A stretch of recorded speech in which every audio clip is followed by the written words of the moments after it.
Hey, what's up, everyone? Jairo Para, small guy on Main Street. So this is day two of VCon 2023. If you didn't catch day one, I would suggest go catch that one real quick because it does tie in with this and the events that will occur within this day. But I will still try to break it down for you. I'll still try to give you guys a whole rundown, the insight. But let's jump right in. Day two, VCon. Thanks. Starting of the day, really beautiful in the city of Indianapolis. How things change real quick. But for now, look at the stadium. Yes, the Indianapolis Colts play in there. Great stadium. Now, what I did, for sure, try to book since I only had one day to book everything, was to get the closest possible hotel. And this hotel is literally next door. If anything, it'll be one football field away almost, but I was literally next door, which made it convenient because it allowed me to walk everywhere I needed to be, especially, the stadium, which the VCon was going to be held at. So make my way to the stadium, right to the front entrance, and let me tell you, this is a huge structure, enormous. I mean, maybe it looks smaller for me because I'm closer to the ground, but for sure it's great. It's awesome. But yeah, just admiring again the structure, the architect. I enjoy it.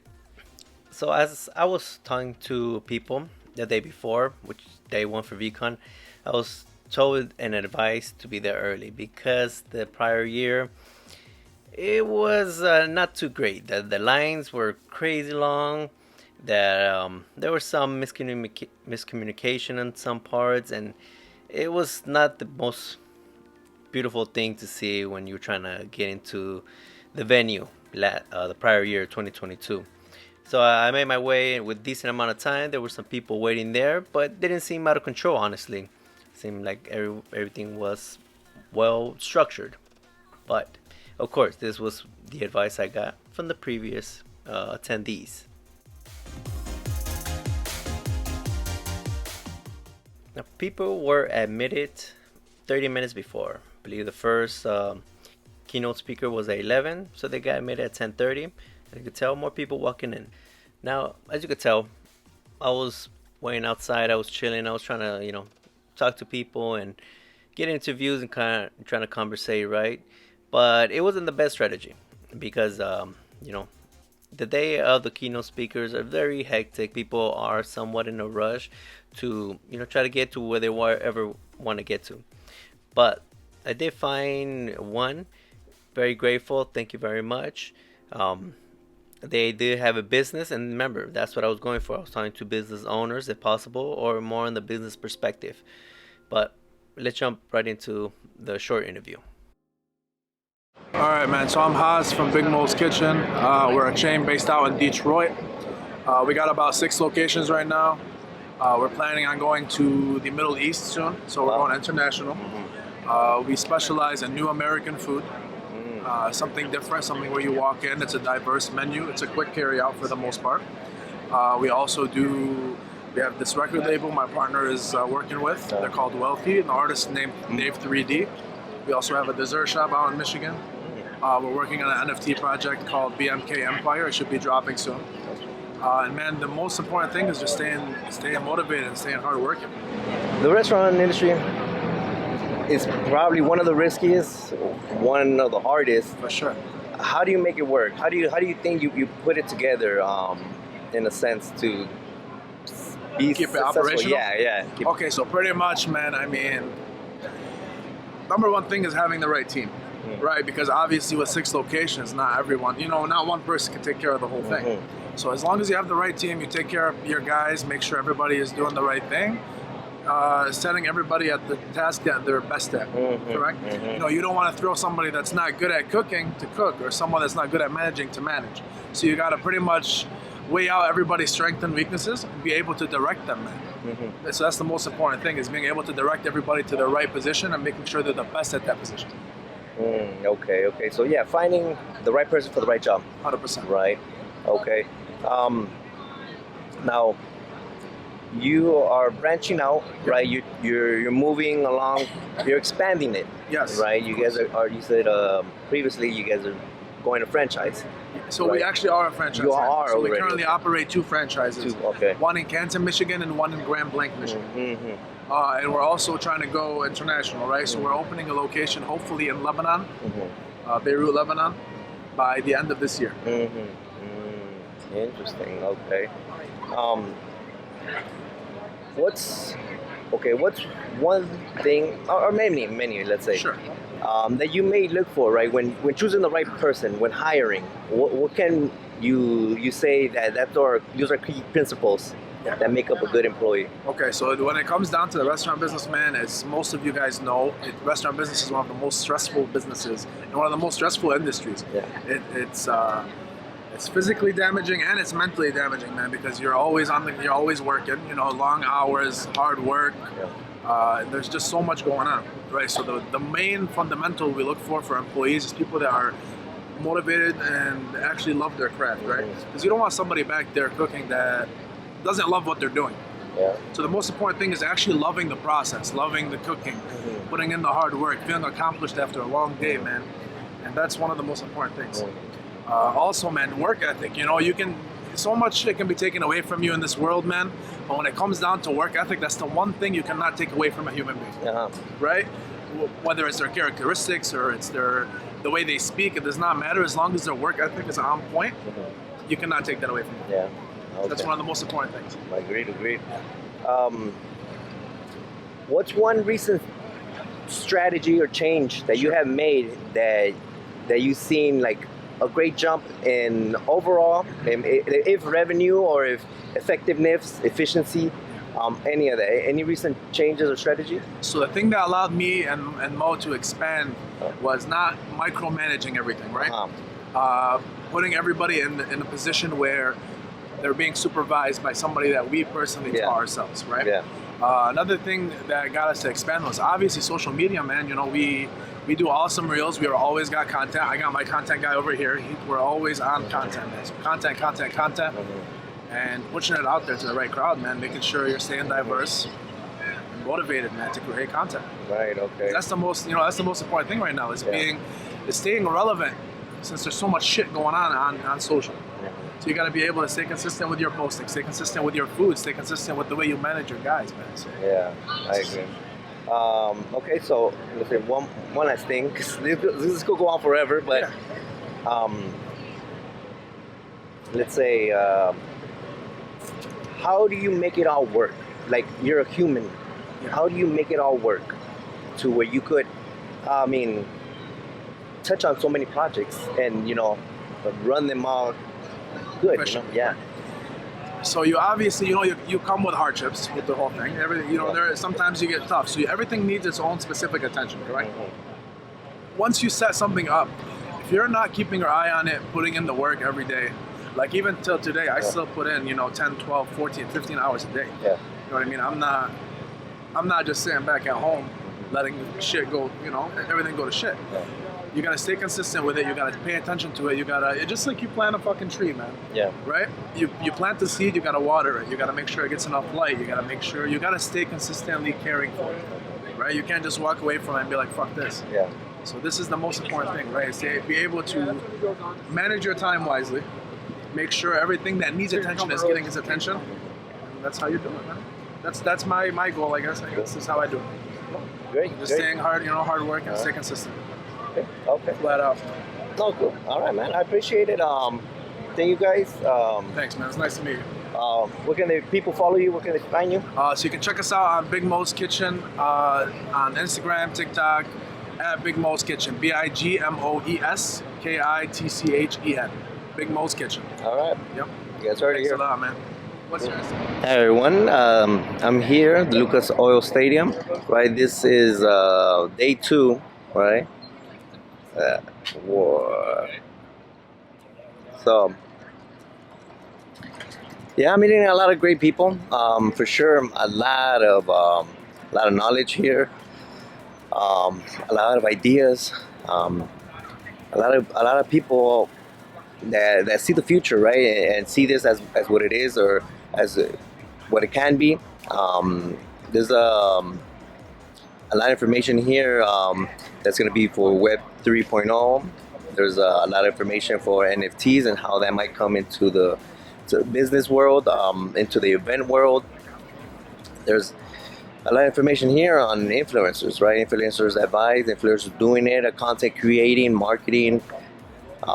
It's going to be a lot of great information. I expect to see and listen to a lot of great speakers today. But I'm still talking to people, still interviewing, still getting their intake. But what brings people here is that they see the movement, they see what is gonna happen, they see how blockchain, Web 3.0, AI, NFT, how it's gonna influence the future, how it's gonna change the future, right?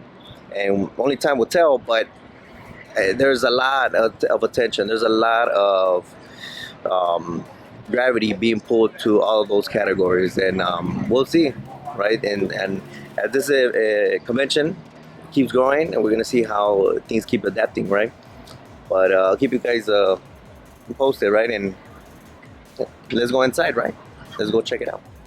Got checked in, went through security clearance. Now I'm making my way up to the entrance. There it goes. The stadium entrance there. But let's go inside. Let's see what it's all about.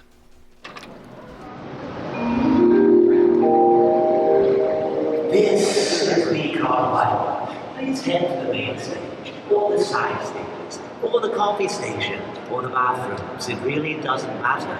You'll have fun literally everywhere. Enjoy!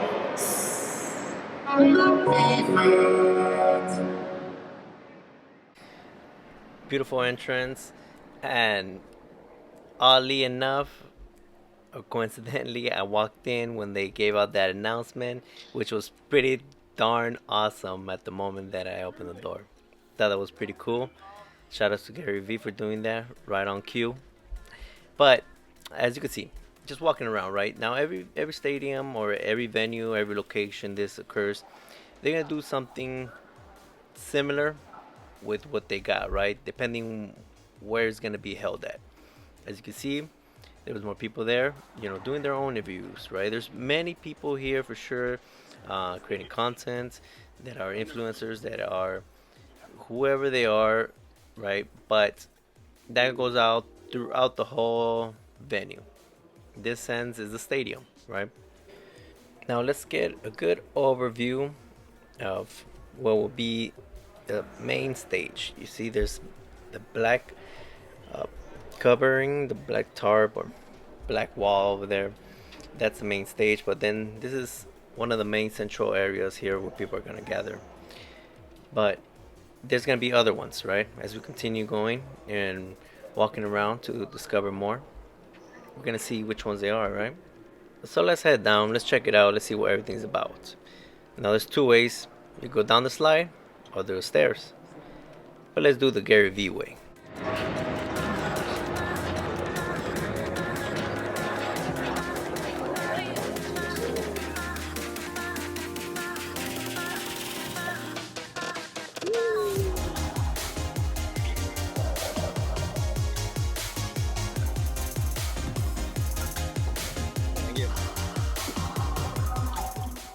Yeah, you heard that right. There was a wee in there. Oh man, it takes you back, right? This is a place where you could, really express yourself, right? It's a good judgment-free area, right? We're all kids inside, and that's one of the things that I believe keeps us curious, right? Still be playful, yes, take something serious, but right, we have the inner kid in us that still we need to feed, we need to have by our side, because we learn a lot from the inner kid. You remember that kid? Yeah, you have them. So let's make our way to the first stage. Check out the speaker. Let's see what they got to say. With a clear vision and mission, you got that Gatorade sprint mentality, fast money matters most. While you brag and boast, I focus on product and quality and take a long-term approach. See, I want my kids to see my commitment to a goal never ends. That's why I do things again and again and again. again. I do things again and again so they can see it's everyday lifestyle, never a trend. Meanwhile, you're on the sidelines buying followers and friends. You got a big social media team following your made-up moves. Me, I'm a regular dude with an irregular crew that can run 100 miles on one day notice if I need him to come through. Plus, I got a chip on my shoulder. I still got something to prove. You post images of fancy watches and cars, photos with rock stars at the bar doing shots at the bar from afar. You got it. Now that there is Jesse Itzler. I'm gonna be honest with you. I did not plan to come see him. When I walked in and I heard him preaching that poem, I was like, you know what? This is a man I can't miss. That poem was deep and his message was deep. Now here is somebody I met the first day, Michael Kwok. Right? He said he could make some time and give me a short interview. And I said, yeah, cool, man. Just hit me up. Sure. He caught him when he was coming down the slide. Yeah, the best way. How's it going, brother? Oh, good, man. So I tried to get the interview going. He said he had the opportunity then there, but the gimbal stabilizer, it was acting up. I was like, man, it can't be happening. I just got this on Wednesday. But it is, right? Things are going to fail, but you got to plan for everything or go or roll with the punches, as they say. But regardless of the fact, right? Show must go on one way or another. Okay. So, luckily there was a table right behind us on that couch. So we just set it up, make it stood up there on the table, and let's go. Let's roll. Hey guys, this is Michael Kwok from Toronto. I'm a full-time realtor. I have a team of 10 agents, but on the side business, I throw events in Toronto. We do mainly trance, tech house, EDM, melodic bass kind of parties in Toronto. We've been doing this for 6 years. We usually run one music festival a year, mainly on trance, called Euphoria, and yeah, it's great meeting him here, and I'm on my way to EDC after this. But yeah, I'm glad to talk about our business. Okay, great. So, okay, on the event side, right? How did you get involved in the event side? Because of, for some people might say it's kind of lucrative, it's big. Right. You host and you attend to, people out there in the industry. Yeah. How did you get involved? Yeah, I mean, like one of my friends, a DJ, DC, and he was approached by his friend in Vancouver who's already running clubs, our partner now, Stanley. They run events in Vancouver. He owns a club there called Enzo.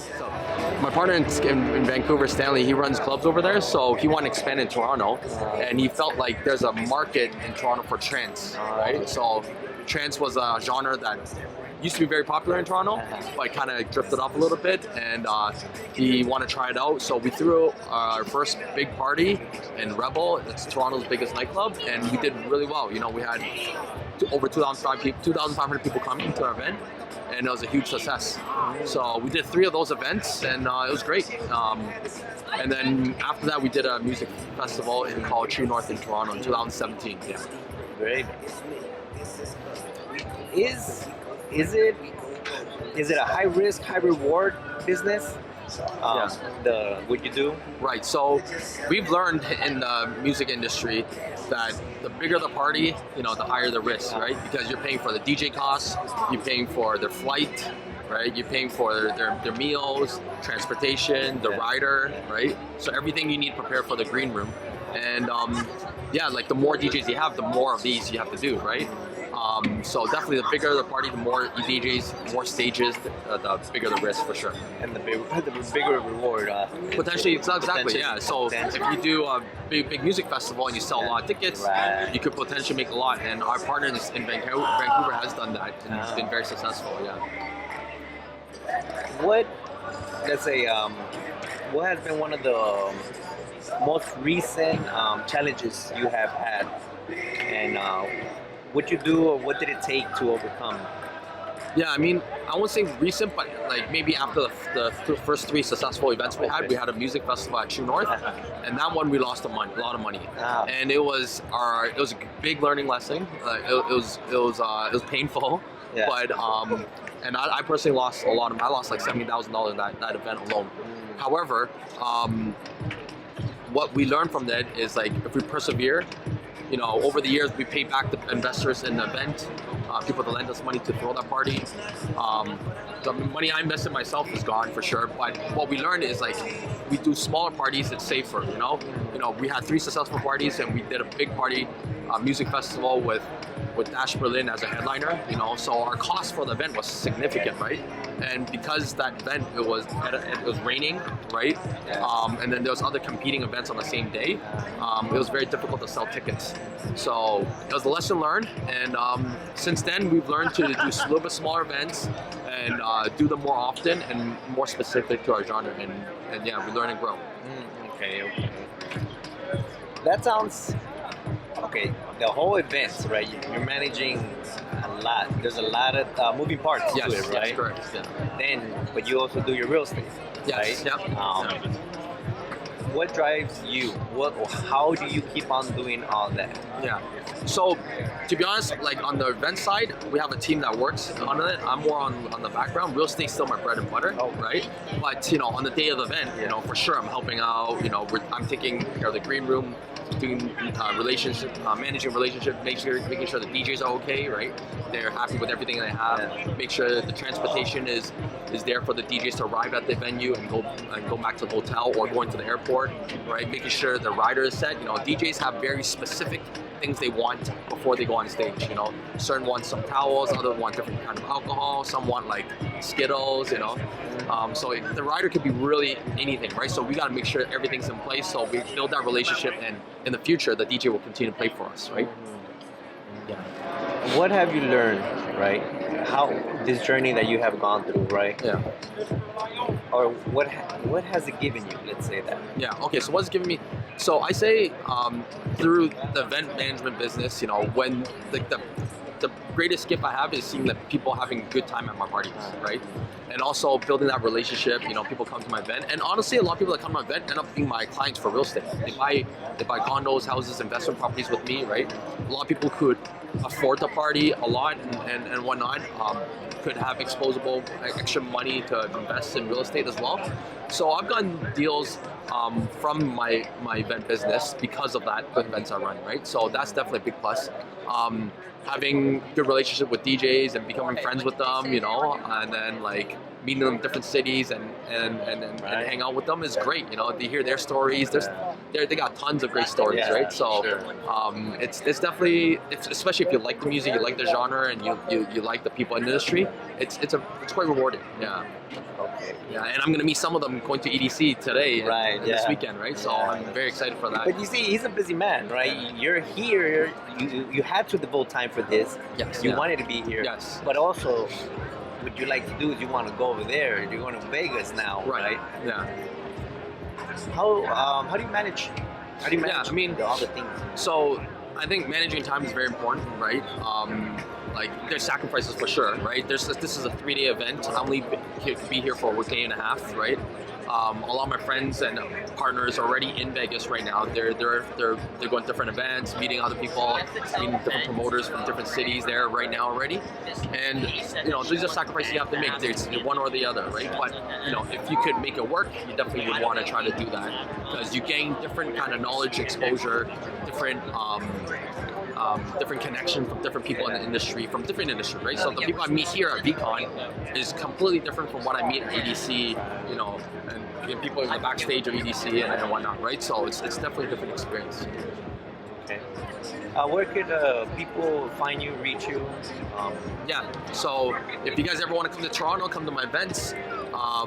You can find me on _Mike Kwok, EE_MIKE KWOK. That's my Instagram. If you guys want to buy real estate in Toronto, right? Which market is good. Yes, the market is great in Toronto. It's growing. The prices continue to go up. It's like the fastest growing city in terms of population in North America. And I have a team called the Supreme Six team. You can find me there as well. And then my Instagram for my real estate is Kwok Realty, KWOKREALTY.com. All right.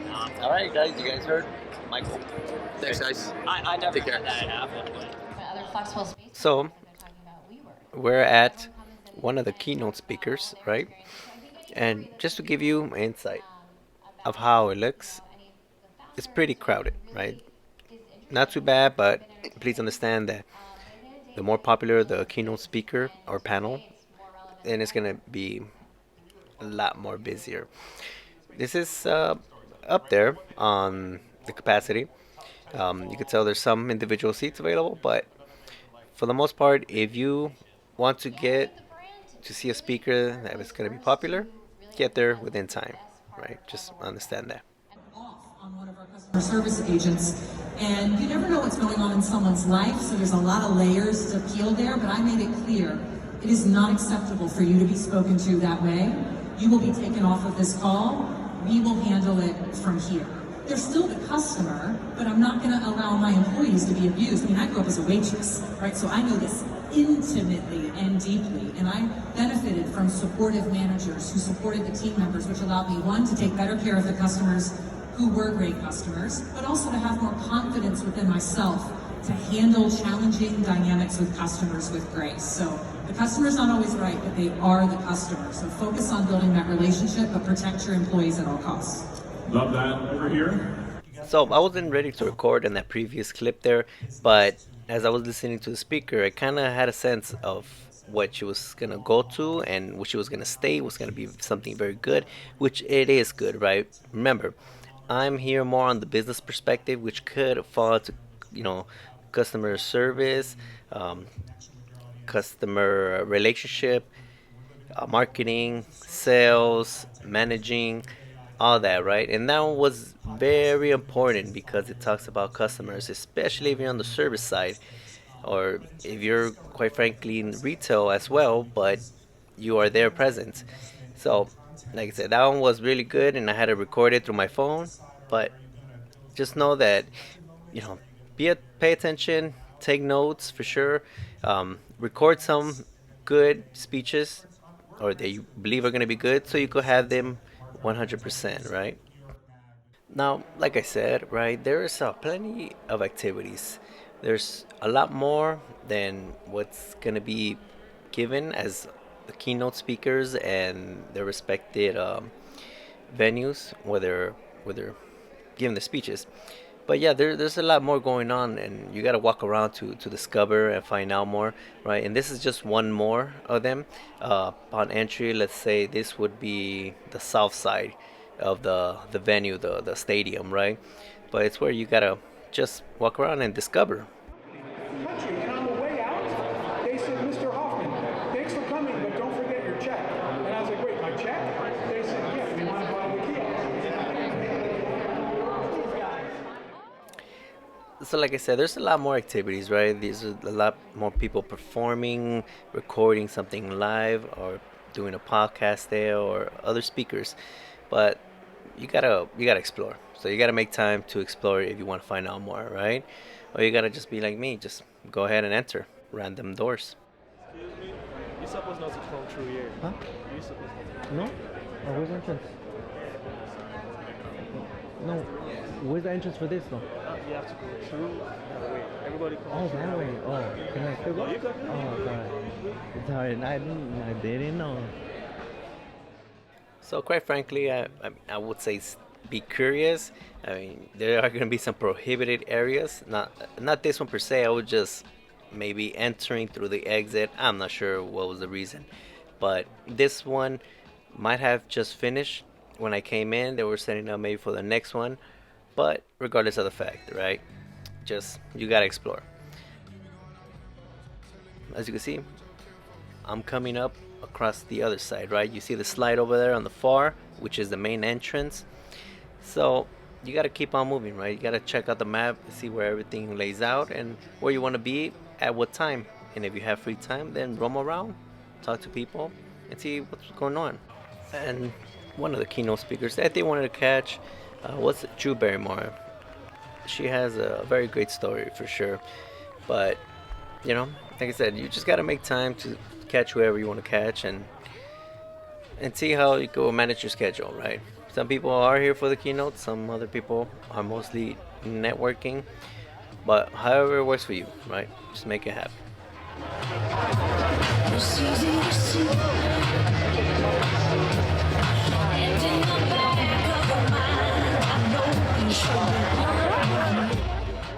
After the last keynote speaker, I went back, got something to eat, and yep, started pouring. Heavy too. Yep, I'm from LA, I'm not used to this crap, but it is what it is, right? So let's get into the late night show.